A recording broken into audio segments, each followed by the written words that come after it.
poverty cycle is a phenomenon where poor families become trapped in poverty for generations and can't get out of it. The parents don't have a good job and thus no money, and therefore don't give their children good education, which in turn means that they don't get good jobs and have no money, etc.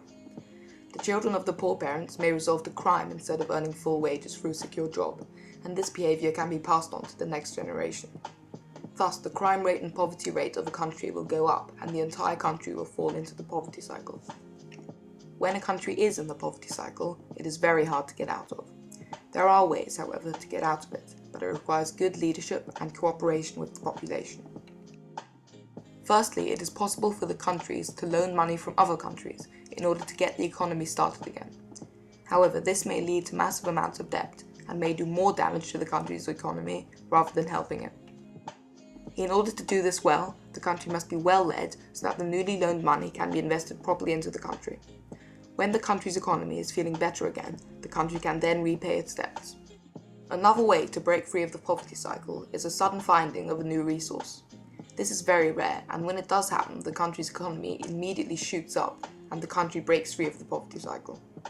New resources mean new jobs and a new source of income for the country, but this doesn't happen often.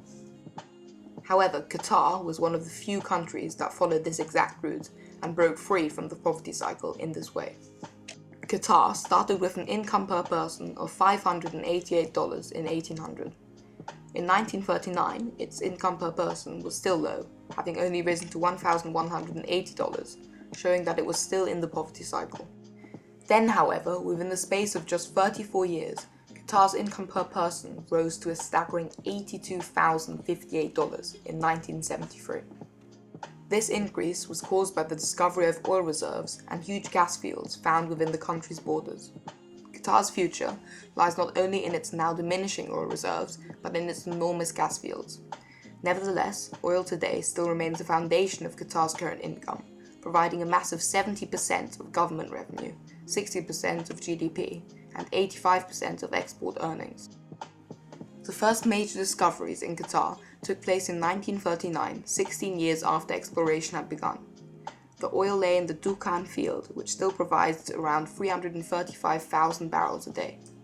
The Second World War got in the way of the oil field's development and ensured that Qatar remained poor a little longer.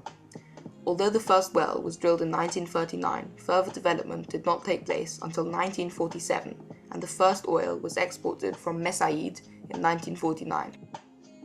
This huge discovery of oil and gas allowed Qatar to amaze the world by transforming from one of the poorest countries to one of the richest today, and is clear evidence that the poverty cycle can be broken.